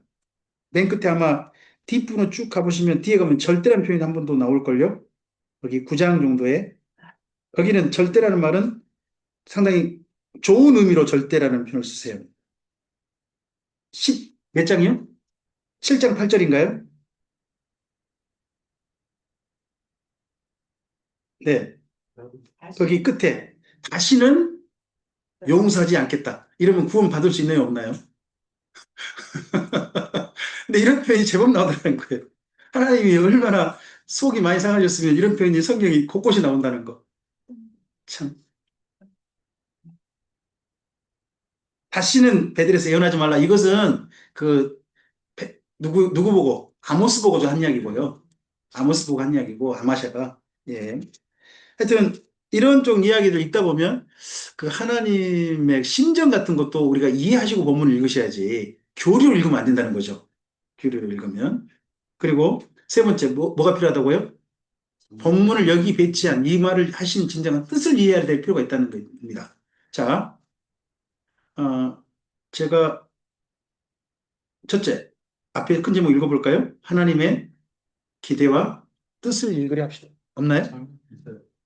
네. 밑에 읽으실까요? 우리가 결국 하나님의 기대와 뜻을 읽어내야만 성경을 제대로 읽었다 할 수 있습니다. 그 다음을 한 게 있을 텐데, 방금 제가 한 겁니다. 하나님의 심정까지 읽읍시다. 심정. 여기 저는 아모스를 방금 가져왔습니다만, 호세아서에서도 이런 표현들이 제법 나옵니다. 한번 참고해서 읽어보시기 바라고요. 그리고 이 부분을 좀 이야기 좀 해봅시다. 제목 읽어보시겠습니까? 기록한 진정한 뜻을 읽으려 합시다. 과부의 두렵도는 헌금 아시죠? 과부가 헌금을 얼마나 했대요? 두렵도인데 다르게 표현하지 않습니까? 뭐라고요? 하루의 생활비 전부랍니다. 그럼 두렵도는 뭐 할 수 있을까요? 그 당시에 한 끼니 식사 살 수 있답니다. 그러면 과부는 하루에 몇 끼니 먹은 사람입니까? 한 끼 먹은, 한 끼 먹어서 삶을 이어가는 여인이 그 과부였습니다. 근데 그 과부가 한 끼 식사할 수 있는 그 비용을 바친 겁니다. 그러면 그날 과부는 뭘 각오했겠어요? 근데 예수님께서 지켜보시는 가운데 있죠. 예수님이 지켜보시는 그때가 어느 때였어요? 예루살렘의 무슨 시기였죠? 6월절 바로 전이었습니다. 6월절 바로 전. 6월절 바로 전에 예루살렘에 사람들이 어마어마하게 옵니다. 세계 곳곳에서. 와가지고, 보통 예루살렘의 인구가 그때 평소에는 30만이 안 된다고 합니다. 근데 그때 절기 때 6월절 정도 되면 100만이 넘어간대요. 그렇게 디아스포라가 많이 온다고 합니다. 많이 왔을 때 이 사람들이 반드시 들러볼 곳이 어딜까요? 성전에 오죠. 그럼 성전에 올 때 있지 않습니까? 올 때, 그때가 뭐냐? 이 과부에게는 대목입니다. 그럼 과부가 성전에 와서 헌금하는 이유가 뭘까요? 헌금한 장소는 어딜까요? 성전세가 아니고요. 기도처에, 기도처에 성전을 위한 수리라든지 그 당시 건축하고 있으니까 그 연보 바치는 연복이라고 합니다. 그게 한 7곳이 있대요. 기도처 곳곳에 다 있는 겁니다. 그때 헌금을 해야 뭘 줄까요? 내 자리. 어떤 자리? 구걸. 그 당시 과부들이 먹고 살 수 있는 방법이 없어요. 그러니까 구걸 아니면 몸을 파는 거라고 합니다. 지금처럼 직업이 많은 게 아니니까. 그럼 가장 정당한 게 구걸이거든요. 근데 이때 사람이 많이 오지 않습니까? 많이 올 때 좋은 자리 차지하려면 거기 허락을 해줘야 되잖아요. 할 때 그 허락해주는 바리새인들 같은 사람들한테 예수님한테 물어보잖아요. 바리새인과 사도인들이 와가지고 누가 너한테 이 자리에서 지금 성경 가르치라고 누가 허락했냐라고 말하잖아요. 그때 정도의 자리를 사람이 어떤 자리를 차지할 때 그런 사두개인들의 그런 압력이나 이런 게 있었던 겁니다.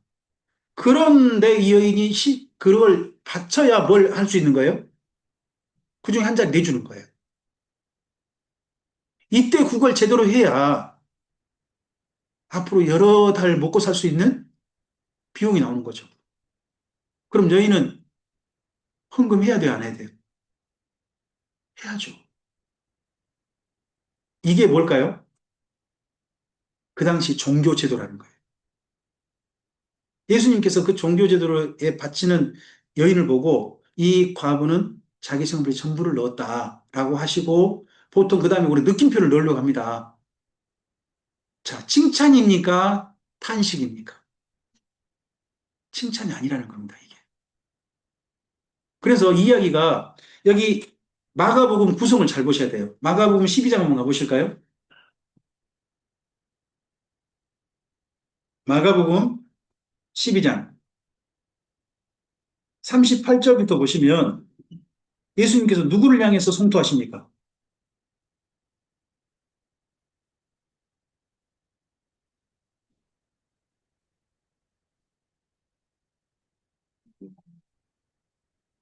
맨 먼저 누구를 이야기합니까? 그 종교 지도자들 이야기 먼저 합니다. 그리고 무슨 이야기로 이어집니까? 41절. 과부의 헌금 이야기 끼어듭니다. 그리고 13장 무슨 이야기로 이어집니까? 그 성전 건물들, 그 종교 제도의 상징인 예루살렘 성전이 어떻게 될 날이 온다? 다 무너진다. 이 이야기 가운데 이 과부의 헌금 이야기가 끼어 있는 겁니다. 그러면 이걸 둘 중 하나로 이룰 수 있습니다. 하나는 이런 종교 제도 속에서도 하나님께 진심을 바친 여인 이야기를 읽을 수도 있죠. 그런데요, 전주대에서 저에게 신약을 가르쳐준 교수님께서는 이 이야기에 예수님의 탄식이 들어있다라고 이야기를 해주셨습니다. 요즘 많은 학자들이 이 부분은 긍정적으로 해석할 수 없다. 예루살렘이라고 하는 성전이 무너져 마땅한 이유를 이 과부의 예를 들어서 예수님이 보신 것이다. 하는 걸로 그렇게 설명을 해주셨습니다. 저는 이전에 그 이 과부의 두렵돈을 굉장히 긍정적인 측면으로 성도님들께 설교를 했거든요. 그랬는데 교수님 이야기 듣고 난 다음에 본문을 다시 읽어보게 됐습니다. 흐름에 대해서. 여기가 그러고요. 여기 구조와 똑같은 데가 어디냐 그러면 누가복음입니다. 또 마태복음도 보시면 비슷해요. 근데 다 이 과부의 두렵던 이야기 앞뒤가 화 있을진저 종교 지도자들의 이야기가 있고 뒤에 성전 무너진 이야기가 이어지고 있습니다. 그러면 이 여인의 이야기는 그런 성전 제도, 그 당시 종교 제도에 큰 피해를 입고 있는 어떤 한 여인 이야기, 이렇게로 볼 수 있는 게 도리어 맞을 것 같습니다. 이게 글의 흐름. 왜 이 이야기가 여기 끼어 있지? 할 때 우리는 긍정적인 측면 자꾸 이야기하려고 읽으려고 하는데 그러지 말고 본문 흐름 그대로 읽어볼 필요가 있다는 겁니다. 그게 저는 성령의 감동이라고 믿습니다. 자, 앞을 보실까요? 하나, 이제 마지막입니다. 성경 읽는 과정의 마지막, 뭐가 필요합니까? 적용이 있어야 됩니다. 말씀이 결국 우리 삶을 통해서 나타나야 되는 거죠. 첫 번째 읽겠습니다. 영적인 종합 진찰 받아야 합니다. 두 번째는요, 오해를 이해로 바꾸는 게 많이 필요합니다. 그 다음 또 하나요, 하나님 경외하기가 결국은 적용하기의 중심입니다. 네 번째입니다. 자문의 말씀을 순종하고요. 다섯 번째요, 예, 전도죠. 이 말씀을 따라 사는 삶을 전도하는 것. 근데 1차 대상이 누구다? 자녀다. 자녀다. 하는 겁니다. 종합진찰 우리가 뭐 예설 성경을 많이 들으셨습니다. 읽겠습니다. 그동안 알게 모르게 지어왔던 죄와 허물들에 대하여 가차없는 지적을 받을 때에 영적으로 종합진찰을 받게 되어 온전히 회개하고 변할 기회를 만날 것입니다. 그래서 성경을 읽고 난 다음에 혹시 누군가에게 이렇게 할 수 있다면 저 사람 때문이야! 하고 할 수 있다는 겁니다. 이렇게. 노 목사님 근데 항상 이야기하십니다. 이때 잘 생각해보라. 손가락 세 개는 너를 가리키고 있다. 한 개는 너지만 세 개는 나다. 하는 이야기를 꼭 한 번씩 하셨습니다. 그다음 결국 성경을 우리가 이렇게 적용해서 하나님 원하신 게 뭘까요? 천대에 이르기를 원하십니다. 읽어볼까요? 그런즉 너는 알라. 오직 내 하나님 여호와는 하나님이시여 신실하신 하나님이시라. 그를 사랑하고 그의 계명을 지키는 자에게는 천대까지 그의 언약을 이행하시며 인애를 베푸시되 그를 잠깐 여쭤보겠습니다. 그를 하나님을 미워하는 방법이 뭡니까? 앞하고 비교해서 읽어보세요. 그를 사랑하고 그의 계명을 지키는 자의 반대말이 그를 미워하는 거 아닙니까? 그럼 어떤 사람이 하나님을 미워하는 겁니까? 맞아요. 하나님 말씀대 안 사는 게 하나님을 미워하는 겁니다. 미워하는 자에게 계속요. 당장에 보응하여 멸하시나니 여호와는 자기를 미워하는 자에게 지체하지 아니하시고 당장에 그에게 보응하신다 합니다. 그래서 비교해놨습니다. 일부러 당장에와 천대 이 언어를 비교. 그다음 사랑과 미움. 근데 뒤에는 한 가지가 빠졌죠. 계명을 지킨 자를 일부러 뺐습니다.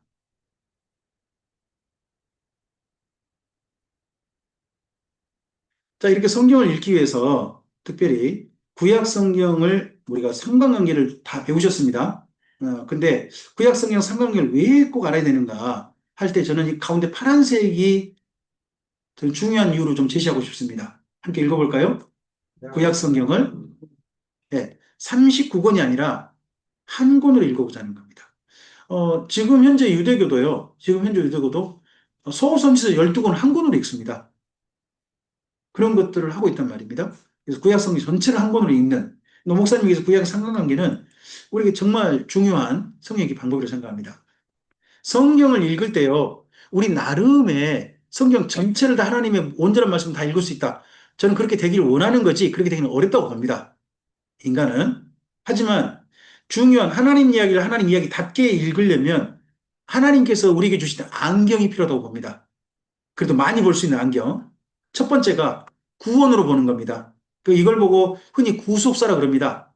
성경을 구속사로 읽기라고 표현합니다. 두 번째, 하나님께서 성경을 통해 우리에게 보여주시는 하나님의 나라가 있습니다. 하나님의 나라. 그걸 우리가 흔히 천국이라 그러죠. 그래서 하나님의 나라의 관점으로 성경을 보는 겁니다. 하나님 나라라는 안경으로. 그래서 이스라엘 민족이 가나안 땅에 살았지 않습니까? 가나안 땅이 어딘 거예요? 하나님의 나라였던 겁니다. 가나안 땅이 하나님의 나라가 되길 원하신 겁니다. 예수님께서 이 땅에 교회를 세우시죠. 그래서 교회가 뭐가 됩니까? 하나님의 나라. 그 교회가 바로 누굽니까? 나입니까? 나. 그럼 내 삶의 자리가 뭡니까? 하나님의 나라인 겁니다. 그래서 하나 천국이라는 관점으로 보는 거죠. 예수님은 우리에게 오신 천국입니다. 그래서 우리 안에 천국을 그분을 맞아들여 우리 천국이 되는 거고 천국의 삶이 우리가 필요하다 하는 것으로 천국을 볼 수 있죠. 그다음에 세 번째, 성경 제목과 관련되죠. 구약, 신약, 성경이라고 그러지 않습니까? 그래서 성경이 중요한 게 뭐예요? 약속. 이게 언약의 관점으로 성경을 본다라고 합니다. 그다음에 네 번째, 어떤 관점이에요? 성전입니다. 하나님께서 가장 먼저 세우신 성전이 어디입니까? 가장 먼저 세우신 성전을 에덴 동산으로 봅니다. 에덴 동산. 하나님께서 오셔서 함께 거니시지 않습니까? 함께 지내시는, 만나시는 곳. 거기가 성전인데 첫 번째 성전이 에덴 동산이라는 겁니다. 그리고 성막, 성전 이렇게 이어져 가는데 지금도 하나님의 성전을 이루어간다는 거죠. 마지막 성전이 뭡니까? 새 예루살렘 성이 됩니다. 그래서 성경은 성전 이야기라는 거죠. 지금 현재 성전은 어디입니까? 납니다. 내가 하나님의 성전이죠. 우리는 예수님이라는 성전 안에 들어가 있습니다. 그리고 우리가 또한 이 하나님의 성전이 됩니다. 성전의 관점으로 성경을 보는 거죠. 그리고 에스라 성경 강좌는 저는 다섯 번째 시각이라고 봅니다. 살아있는 시각으로 성경을 보고 싶어 한다는 겁니다. 이 구약의 사건 관계도 이런 관점으로 보는 것이 도리어 좀 훨씬 구약의 상관관계를 이해하는 데 좋다. 구원, 약속, 천국, 성전보다는 사랑이라는 관점으로 구약의 상관관계를 이해하시면 구약의 상관 훨씬 더 좀 쉬우실 것이다 라고 추천드립니다. 읽겠습니다. 여호와의 말씀이니라. 보라, 날이 이르리니 내가 이스라엘 집과 유다 집에 새 언약을 맺으리라. 이 언약은 인과에 내던 날에 맺은 것 같지 아니할 것은 내가 그들의 남편이 되었어도 그들이 내 언약을 깨뜨렸음이라. 여호와의 말씀이니라. 여기에 구약과 신약을 이야기하고 있죠. 제가 이전에 구약과 신약을 배우고 가르쳤을 때 어떻게 배우고 가르쳤냐 그러면 구약이란 예수님이 오신다는 약속이다. 신약이란 예수님이 다시 오신다는 약속이다. 이렇게 가르치고 제가 배웠어요. 저처럼 배우신 분도 있으실 거예요. 아마 이전에. 그런 약속이 성경에 들어있죠. 분명히 있습니다. 그런데 성경에서 말할 때 새 언약, 성경에서 말씀하실 때 구약이란 우리가 생각하는, 우리가 배우고 가르침 받았다는 그걸 말씀하는 건 아닙니다. 도리어 구약이란 신에서 언약을 가리키고 있고, 그리고 나중에 예수님께서 12제자와 함께 출발하셨던 예루살렘 언약, 시온산 언약이 두 번째 새 언약이 된다 하는 것이 성경의 말씀입니다. 저는 앞서서 보셨던 것처럼 그 밑줄 그어놨죠. 내가 그들의 남편이 되었어도 이 언약과 관련해서 이 표현에 좀 주목해 봤습니다. 그러니까 하나님과 이스라엘 민족이 남편과 아내 사이라는 거죠. 부부 사이의 사랑 이야기로 제가 성경을 구약 상관관계를 좀 더 이어본 겁니다. 그래서 창세기는 신랑 속에 신부 속에, 그리고 출애굽기는 출애굽에서 시내산 가서 결혼했다는 이야기로, 그리고 레이기는 결혼 서약. 하나님과 이스라엘 민족 사이에 맺은 결혼 서약. 그리고 민수기는 하나님과 이스라엘 민족의 40년 신혼여행. 이런 이야기로. 그리고 신명기는 결혼식 그때 주례가 모세거든요. 이때 축사를 했다는 거죠.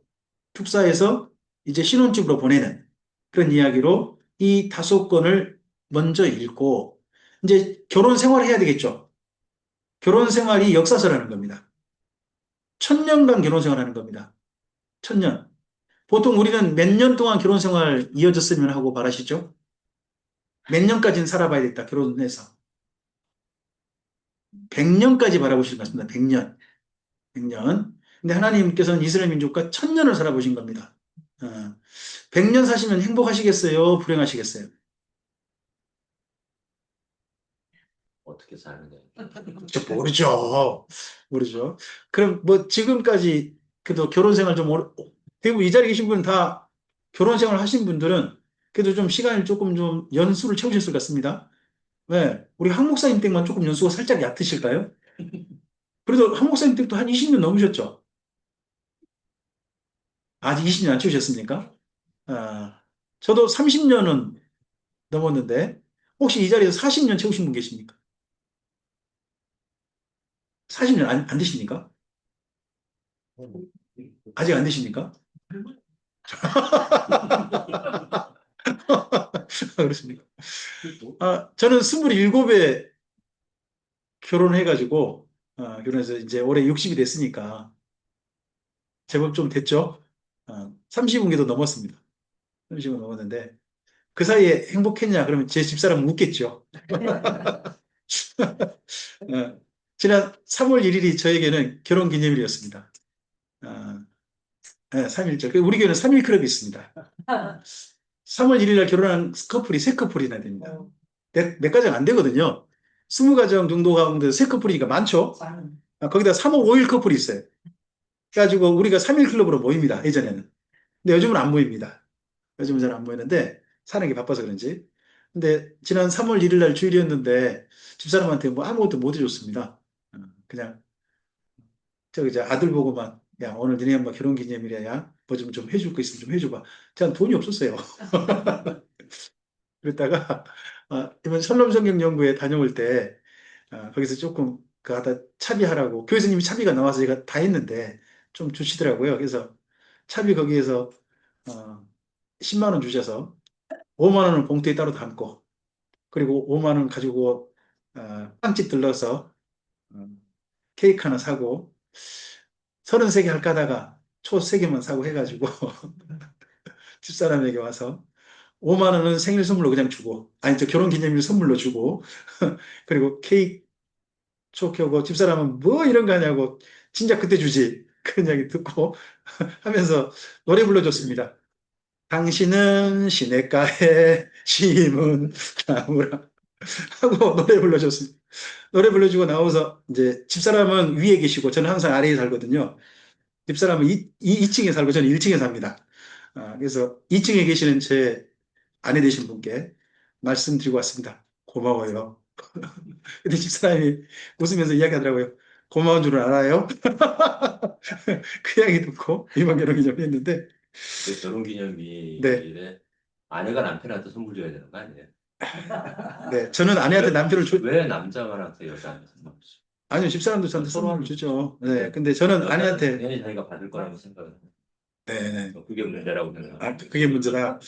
저는 지난 시간에 지은 원죄가 있기 때문에, 원죄가 있기 때문에 저는 제가 해야 됩니다. 어쨌든지 그 결혼 한 저도 한 30년 됐는데 그 시간이 행복했냐? 그건 참 미안하죠. 진짜 목회자의 아내로 온 바람에 겪은 시간이란 게 진짜 너무 미안한 시간이 많죠. 음, 저는 뭐 아내가 저 때문에 사례비를 제대로 받아본 적이 거의 없으니까요. 지금도 제 아내가 오늘 올 때 오전에 요양보호사 일하고 오후에 장애인활동 지원사 일을 해서 가정 생계를 이어갑니다. 제 사례비로는 턱도 안 되니까 또 그렇게 해가는 거죠. 늘 미안하고 고맙고 그렇습니다. 저는 그렇습니다. 어쨌든지 하나님과 이스라엘 역 사이에 결혼 생활이 행복했다면 1000년을 더 갔을 것 같습니다. 근데 천년 시간이 무척 아픈 결혼 생활이었다는 거죠.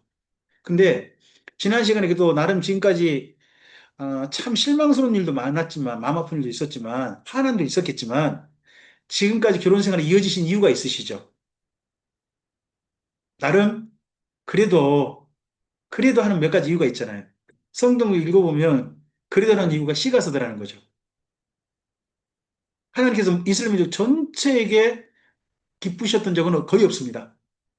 이스라엘 민족 전체에 기쁘셨던 일은 그중에 몇 사람 때문에 또 참고 해서 천년이 가신 거죠.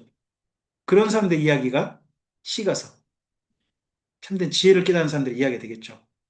정반대로 선지서는 그럼 어떻게 저는 생각했냐? 하나님이 직접 만드실 때 이스라엘이 다 죽어버리잖아요. 그러니까 하나님께서 사람 보내시는 거죠. 부부싸움을 직접 못 하시고 사람 보내셔서 그래서 선지자가 가가지고요 말이 곱게 나온 적이 한 번도 없어요. 선지자가 대부분 가서 말이 아주 거칠게 나옵니다. 또 이스라엘 민족 반응도요. 대부분 보시면 거칩니다. 안 좋습니다. 그러니까 특별하게 학계 선지자가 말씀 전할 때 반응이 좋으니까 놀라운 일이지 않습니까? 오 놀라라. 오 놀라라. 그런 사건이 나오지 않습니까? 근데 결국 말라기 때 어떻습니까? 남편도 쌓였지만 아내도 쌓였던 모양입니다. 결국 싸우고 난 다음에 어, 서로 헤어진 이야기로 끝나버리는 게 말라기인 걸로 우리가 읽을 수 있지 않습니까? 참 슬픈 선제보는 이야기죠. 음. 하나님께서도 부부싸움을 참 많이 하셔서 저는 그래서 하나님께 이해하신다고 생각합니다. 제가 제 아내와 부부싸움 할 때보다 하나님도 이해하실 거야. 저는 그런 생각을 갖습니다. 어떻게 목사님 때 교수님 때는 이해 안 되시죠? 부부싸움 하는 거. 그래요? 아, 댁에서 싸운다는 게 이해가 안 되는데. 교수님은 싸울 풀이 아닐 것 같아 보이는데, 적어도. 근데 싸움이 돼요? 그니까, 그럼 싸움이 아니죠. 그러니까 한쪽이라도 안 싸워야 되는데, 저는 집사람과 저는 집사람도 이야기를 강력하게 말하고, 저는 한 번도 저 토론에서 밀려본 적이 없거든요. 저는 항상 토론할 때마다 제가 이겨보고 싶다는 마음을 가지고 토론을 임합니다.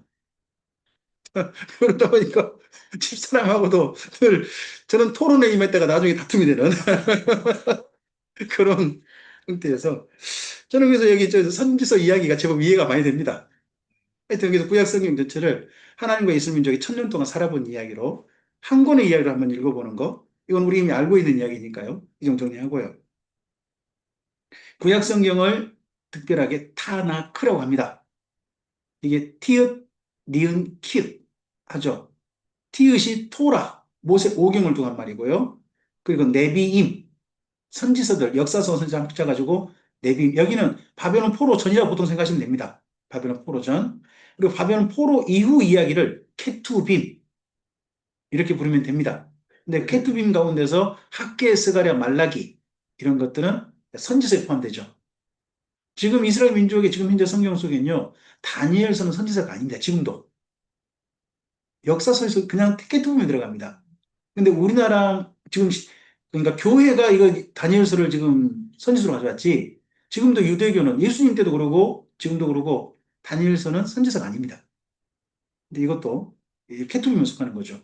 그래서 이 첫자 티읕, 니은, 키읔 이걸 첫자를 따가지고 타나크라고 구약 성경을 구분합니다. 구약 성경에는 특별한 표현과 방법이 있습니다. 첫째는 많은 성경이 편집돼 있다는 것을 기억하시고 읽으셔야 됩니다. 원본이 있었습니다. 원본도 쭉쭉쭉 보관되고 하면서 나중에 좀 더 더해진 것도 있습니다. 혹시 성경 읽다 보면 가로쳐진 거 보신 적 있습니까? 네. 가로쳐진 건 뭘까요? 나중에 누군가 관주를 넣으신 겁니다. 원래는 없었던 거예요. 나중에 좀 더 이 본문을 읽을 때 좀 도움 되시라고 살짝 간주를 넣는데 그게 그 다음 분이 그대로 다시 써준 거죠. 써주다 보니까 그런 게 또 온 겁니다. 그리고 잠언 같은 경우도 마찬가지입니다. 잠언 같은 경우는 솔로몬이 잠언을 남겼습니다. 근데 그 잠언을 글로 정리한 데는 히스기야 신하들입니다. 그러다 보니까 잠언에 아예 그런 내용이 들어있어요. 25장 가보시겠습니까? 잠언 25장. 1절만 보시면 될 것 같습니다. 25장 1절에 함께 읽어볼까요? 이것도 솔로몬의 잠언이요. 유다 왕 히스기야의 신하들이 뭐 한 거라고요? 편집한 거라고 합니다. 그러면 솔로몬이 남겼고 이걸 수집해서 책으로 정리한 때는 언제였다? 히스기야 때였고 그것도 누가 했다? 신하들이 했다. 그러면 편집할 때도 누가 감동하셨고 성령님 감동하셨고 맨 처음 솔로몬이 잠언을 말할 때 누가 감동하셨고 그러니까 이게 합력과의 선이라는 거죠.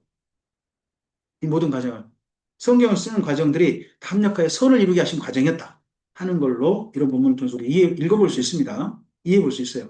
제가 예전에 성경을 성령의 감동을 썼다라고 하는 표현을 어떻게 이해했느냐? 명주야 붓을 들거라 들었나이다. 너는 받아 쓰거라. 저는 그렇게 생각을 했어요. 그게 성령의 감동으로만 생각했습니다. 물론 그렇게 쓰여진 성경들이 있는 것처럼 보입니다. 심지어 그 선지자들이 말씀 전할 때 있지 않습니까? 하나님께 받은 말씀을 전하고 나서 그대로 기억해가지고 글로 옮기고 있잖아요. 그러면 그건 받아 적은 말씀이 되겠죠. 하지만 꼭 그런 말씀만 있는 건 아니다 하는 것도 보이고요. 또 그리고 선지자도요. 자기가 직접 받은 말씀이 아니라 다른 선지자 이야기를 자기가 이야기한 것처럼 쓰는 사람도 있습니다. 그런 사람도 있어요. 그럼 그것도 뭐예요? 성령의 감동이죠. 맞죠? 한 군데 한번 봐볼까요? 이사야서 한번 가보시겠습니까? 이사야서 2장.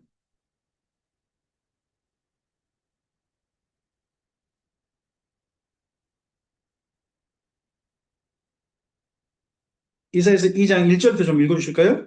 네. 아모스의 아들 이사야가 받은 바 유다와 예루살렘에 관한 말씀이라. 그 다음요. 말이래. 여호와의 전에 산이 모든 산 꼭대기에 굳게 설 것이요 모든 작은 산 위에 뛰어나리니 만방이 그리로 모여들 것이라. 많은 백성이 가며 이르기를 오라 우리가 여호와의 산에 오르며 야곱의 하나님의 전에 이르자 그가 그의 길을 우리에게 가르칠 것이라. 우리가 그 길로 행하리라 하리니 이는 율법이 시온에서부터 나올 것이요 여호와의 말씀이 예루살렘부터 나올 것입니다. 4절까지 다 읽어야 되거든요. 여기 1절부터 4절까지 전체 한 덩어리예요. 여기를 기억해 놓으시고요. 본문 증방을 읽었던 점 기억하시고 미가서 4장 1절 한번 가보세요. 미가서 4장 1절 또 뭐 원래는 3절까지 읽으셔야 되는데 3절까지 읽으셔야 되는데 그중에서 2절까지만 읽어볼게요. 1절 2절만 읽어볼까요? 끝날에 이르러는 여호와의 전에 산이 산들이 꼭대기에 굳게 서며 작은 산들 위에 뛰어나고 민족들이 그리로 몰려갈 것이라. 곧 많은 이방 사람들이 가며 이르기를 오라 우리가 여호와의 산에 올라가서 야곱의 하나님의 전에 이르자 그가 그의 도를 가지고 우리에게 가르치실 것이니라. 우리가 그의 길로 행하리라 하리니 이는 율법이 시온에서부터 나올 것이요 여호와의 말씀이 예루살렘부터 나올 것이니라. 어떻습니까? 두 내용 같죠? 그럼 둘 중 한 사람이 표절했거나 인용했거나죠. 누가 누구 이야기를 인용했을까요? 저는 이사야의 이야기를 미가가 인용했다고 봅니다. 왜냐? 여기 앞서서 이사야서 2장을 보시면요. 자기가 받은 말씀을 썼어요. 2장에 보면 1절에 그러지 않습니까? 아모스 애들 이사야가 받은 바 유다와 예루살렘에 관한 말씀이다라고 1절에 밝히고 있어요. 근데 미가서는 그런 거 없이 쓰고 있어요. 저는 그래서 미가서에는 이사야서의 인용이라고 봅니다. 자, 이렇게 인용할 때 누가 감동하신 거겠어요? 성령님이 감동하셨겠죠. 마찬가지입니다. 신약 성경도 구약 성경에 많은 인용이라는 겁니다. 그 인용할 때 누가 감동하셨다? 성령님이 감동하셨다. 우리가 그렇게 이해하는 겁니다. 그러면 지금 현재 그러다 보니까 이걸 연장선에서 오늘 목사님들께서 성경 말씀을 바르게 읽고 하나님의 뜻대로 바르게 전하고 있다면 그 설교 가운데도 뭐가 지금 임하고 있다? 성령의 감화 감동하심이 임하고 있다라고 우리가 연장선에서 믿는 겁니다. 성경을 그동안 쭉 이렇게 이어왔고 성경이 정리되어졌고 완성되어 왔고 남겨져서 오늘 우리에게 이 말씀을 전하라고 하는 거니까. 이런 부분이 있어서. 그 다음, 앞을 보실까요? 두 번째입니다. 뭐가 있다고요? 강조. 앞서 말씀드렸습니다. 삼중 강조가 나오면 주의 깊게 읽으시라는 겁니다. 삼중 강조. 동일 표현일 수도 있고요. 조금 다른 표현을 쓰면 나올 수도 있어요. 가령, 이런 표현은 익숙하시죠? 거룩하다, 거룩하다, 거룩하다, 만군의 주 여호와. 혹시 이런 표현 기억나세요? 네, 거기에 거룩하다가 몇 번 쓰였어요? 3번 쓰였잖아요. 하나님이 얼마나 거룩하신 분인지를 강조하는 표현인 거죠. 이런 식으로 그런 표현들이 나올 거예요. 그러면 그런 부분 나오면 예사로 읽지 마시라는 거예요. 그 본문 속에 강조하고 있는 거니까. 그 다음에 3번째, 어떤 표현이 있다고요? 키아즘, 비교 대조의 글 구성이 있습니다. 구약 성경에는. 그 다음에 4번째, 어떤 게 담겨 있어요? 이미지입니다. 사건과 장면을 그림화하는 겁니다. 그림화하는 그런 내용들이 제법 많아요. 제법 많아요. 이스라엘 민족의 대표적인 우리가 창세기에 이제 들어간다면 창세기 하루를 어떻게 표현하죠? 저녁이 되며 이게 하루 표현이잖아요. 하루 된 그림 언어예요. 그러면 이스라엘 민족은 언제부터 하루가 시작이에요? 저녁 되다 보니까 지금 하루 시간을 이스라엘 민족은 몇 시로 보죠? 저녁 오후 6시부터 하루 시작으로 봐요. 그래서 이스라엘 민족의 안식일은 언제부터 하는 거예요? 금요일 저녁부터 토요일 오후 6시까지. 그래서 지금 안식교인들이 그 자기 가게 문 열 때가 언제예요? 토요일 오후 6시 지나면 가게 문 열 수 있습니다. 안식일인데 열어요. 그들 안식일 지키는데 왜? 안식일 지났다는 거죠. 그렇게 합니다. 그런 가운데 저녁이 되면 아침이 되냐 그러지 않습니까? 저녁이 되고 아침이 되려면 지구하고 태양이 다 존재해야 되죠. 그렇지 않습니까? 그러면 창세기 1장에서 저녁이 되면 아침이 되니는 몇째 날부터 표현이 가능한 겁니까? 넷째 날입니다. 태양이 넷째 날 존재합니다. 지구는 그 전에 존재하나 태양이 존재하는 거 보시면 넷째 날 존재합니다. 그럼 그 전에는 저녁이 되면 아침이 되는 말은 맞아요, 틀려요? 안 맞잖아요, 그건요. 그런데 하루를 표현할 때 어떻게 표현해버려요? 첫째 날부터 저녁이 되면 그러니까 이스라엘 민족의 그림 언어라는 거죠. 그림 언어. 그리고 이 비슷한 표현이 또 있어요. 그 아담과 하와가 하나님께서 만나게 하시지 않습니까? 2장에서 만나게 할 때, 두 사람을 만나게 할 때, 이러므로 남자가 그 부모를 떠나 둘이 합하여 한 몸 될지 하지 않습니까? 그때 아담에게 부모가 있습니까? 없습니까? 없지 않습니까? 그런데 어떻게 표현했습니까? 부모를 떠나는 표현이 있단 말이에요. 이게 아담에게 실제 부모가 있다고 생각하는 사람들 많습니다. 성경 읽는 분 중에. 그래가지고 아담 이전에 사람이 있다 하는 걸 보고 이중 아담론이라고 그럽니다. 이런 학문이 있다니까요. 성경 해석 방법이 있어요. 이중 아담론. 그래서 아담 이전에도 사람이 있었다. 이걸 받아들이고 있는 대표적인 그 우리나라 한 교파가 있다면 어디겠습니까?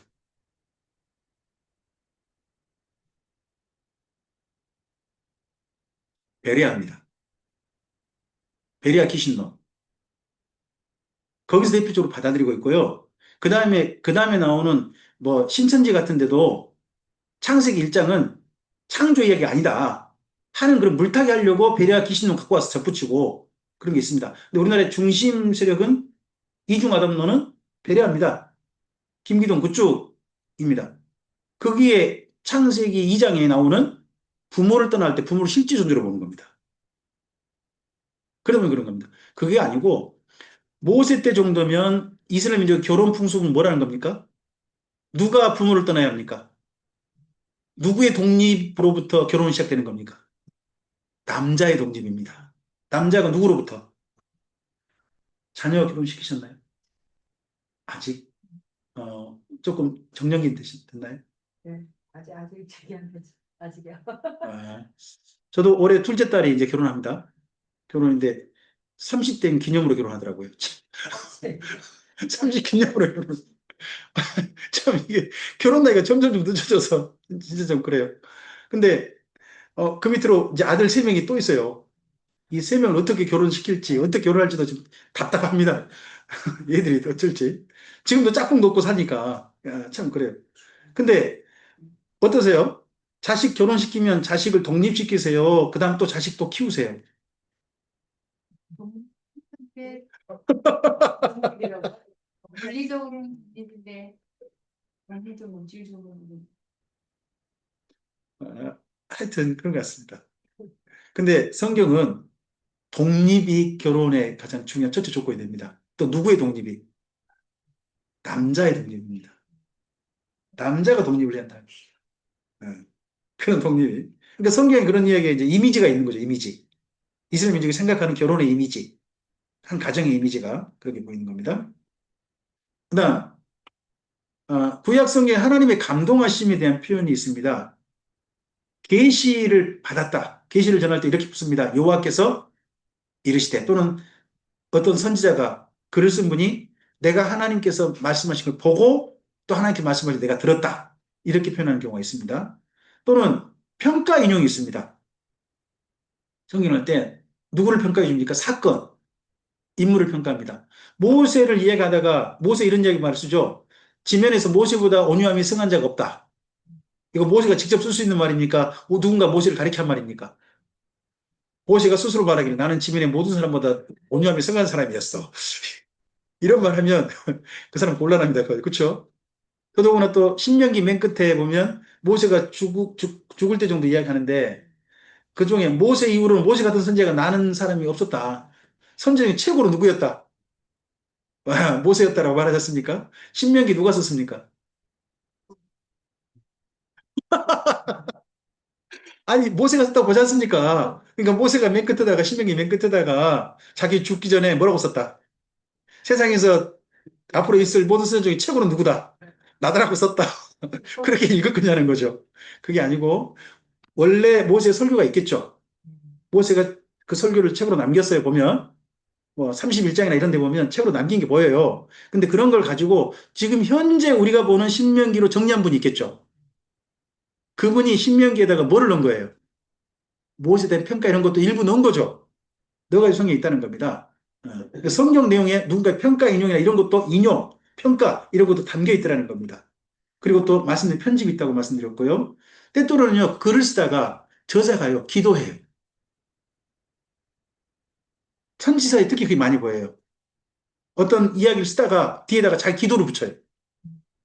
거기에 기도. 잠깐의 기도를 붙인 내용 나옵니다. 그런가 하면 자기 신앙 고백도 넣기도 해요. 이건 하나님 하신 말씀이 아니죠. 글을 쓴 분의 자기의 순간 감동. 그런 걸 여기 담는 거죠. 이것도 성경의 내용으로 포함되어 있다는 겁니다. 그리고 구약 성경을 읽을 때 가장 중요한 것은 출애굽기 19장 5절 6절 말씀을 꼭 기억하시고 읽어야 한다는 겁니다. 하나님과 이스라엘 민족의 서로 살 때 중요한 건 하나님께서 왜 이스라엘 민족과 언약을 베푸시고 맺으셔가지고 함께 살고 싶으셨냐는 거죠. 단순히 이스라엘 민족을 사랑하시다라고 말하면 그건 안 돼요. 이스라엘 민족을 사랑하셔서 이스라엘 민족과 하나님 만나시면서 어떤 일이 일어나길 원하느냐, 그렇죠? 그게 여기 출애굽기 19장 5절 6절이죠. 너희가 내 말을 듣고 내 언약을 지키면 너희가 내게 소유가 되어지고 제사장 나라가 될 것이며 거룩한 백성이 될 것이다. 앞으로 그런 너희가 되었으면 좋겠다. 하나님 바라심이잖아요. 어떻게 아내 되신 분과 또는 남편 되신 분과 만나시면서 이렇게 되길 바라는 그런 바람이 있으셨나요? 또는 그 사람한테 어떤 약속해 주신 거 혹시 있나요? 우리 집사님께서는 안쪽 팀에 무슨 결혼하시면서 저요. 약속해 주신 거 있으신가요? 약속이라기보다도 네. 지금은 사랑한다는 말보다. 근데 나중에 숨을 거둘 때 네. 과거를 돌아보니 내가 당신을 사랑했었다. 오글거린다. 우와, 멋지다. 그런 말을 했단 말입니까? 예. 문학을 배우셨습니까? 또 그런 말씀에 안쪽 되신 분이 정말 감격하셨겠는데요. 네. 아, 혹시 우리 김 목사님께서는 우리 사모님 만나시면서 뭐 약속하신 게 있으십니까? 없어요.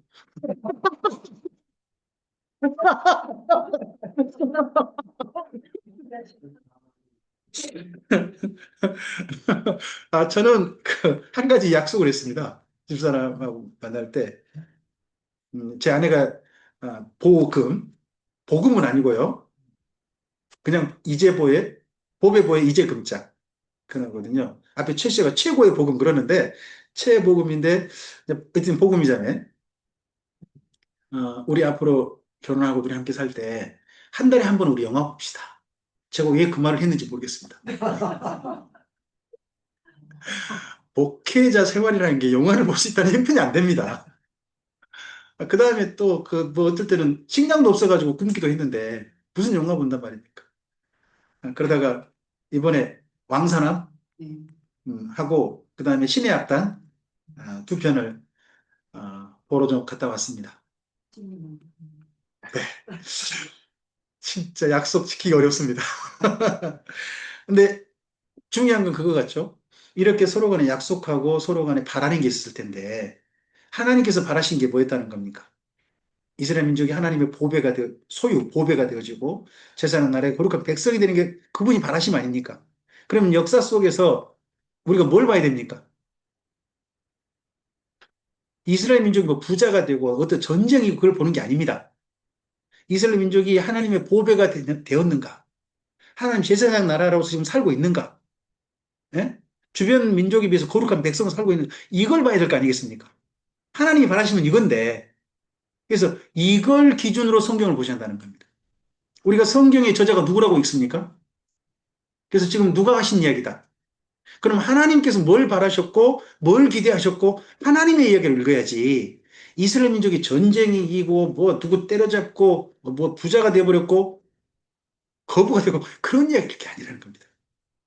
하나님 이야기를 읽으시려면 하나님이 뭘 바라셨는가?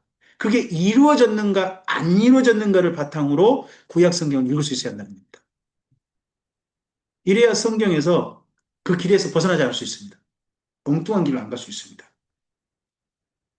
그리고 하나님의 율법을 딱 요약하는 걸 모세가 너무 잘해줬죠. 함께 읽겠습니다. 이스라엘아 들으라.